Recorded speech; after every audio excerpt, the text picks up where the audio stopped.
And quantum science has shown that whatever you believe and expect has an effect on matter, which is one example that a lot of classical Newtonian scientists or materialistically oriented scientists just kind of completely either forget about conveniently. This is a major finding. It's like huge. Massive. Hello. The observer affects the phenomenon. What? We should completely rewrite science. But we don't. Because it's not comfortable, and then we're no longer experts in our field, and then we're dummies again. We have to start from scratch. That's why a lot of people are not true scientists, because their intention is not true knowledge. It is to be respectable, to just kind of follow their passion in a certain way. Again, not all of them. Some are really genuine seekers of truth. Again, really. But there's this sort of broad, sort of lesser intelligent, very vast community of scientists that it's all about pride for the most part. And of course, there is a dose of passion in that, because we all have a passion for life and astronomy and so forth. But it's so tainted by pride and stigma and taboo and sticking to that paradigm. So when you hear something like that, and that's not even the most profound thing, that's just one of the effects, is that consciousness affects matter. Like this should, if you're a true scientist, this should stop you in your tracks.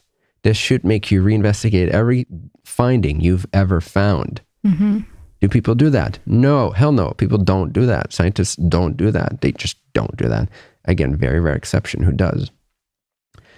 So first of all, that eliminates 99% of people as scientists that claim to be scientists. Because you're not a scientist based on the data you find. You're a scientist based on your approach. It's an attitude. It's got to be pure. It's got to be super earnest. It's got to be about purifying the instrument, the scientist itself. But we don't. We hear these things and it's like, oh, that's cool.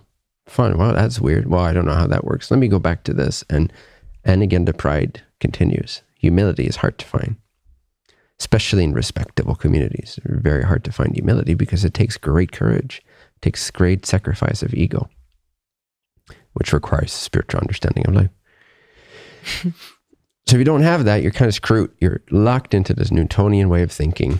And a lot of it is run by ego, whether consciously or unconsciously. That's not even the biggest thing, the whole quantum science thing, where the observer affects the outcome of a result and such. The bigger thing is, again, consciousness itself. Like this is the bridge.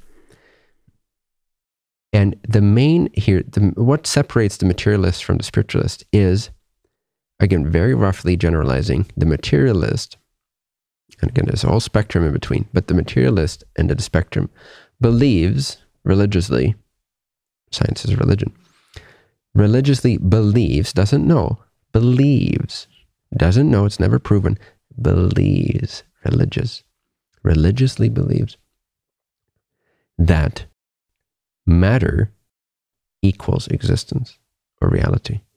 And that is all there is to reality for the most part. And believes that consciousness is somehow an effect produced by this matter.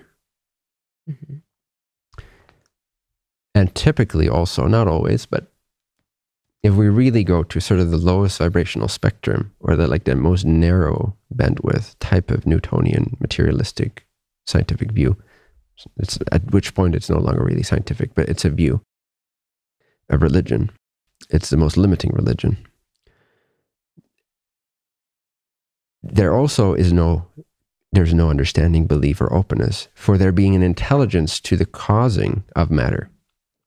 So somehow, the trillions of planets that are in perfect orbit around the sun, and the lifespan of things, the rhythm of this cosmos, the way that life grows, pops out of the ground virtually everywhere.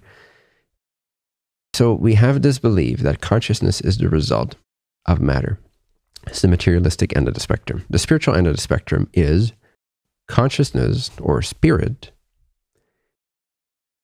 is actually prior to or more fundamental than the manifestation of matter. If science means to be unbiased and to not investigate from assumption as much as possible, And yet the attitude is completely unscientific towards the assumption that there is a reality that exists physically independent from consciousness, which has never been proven. You've never had an experience apart from your experience. You've never experienced any data or scientific magazine apart from experiencing it. So the true scientist investigates the experiencer and the nature of experiencing. Quantum model has already, to a great degree, hinted at, by demonstrating the effects, that this should be questioned. That there being an independent reality to what I believe I'm experiencing through my senses out there, that it actually exists separate from consciousness.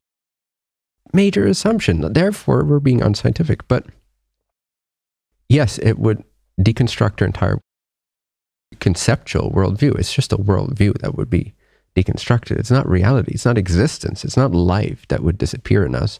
It's just the world that would disappear. As it stands, our understanding of the world would collapse. And this is why enlightenment is science. Not a science, it is science. This is the science.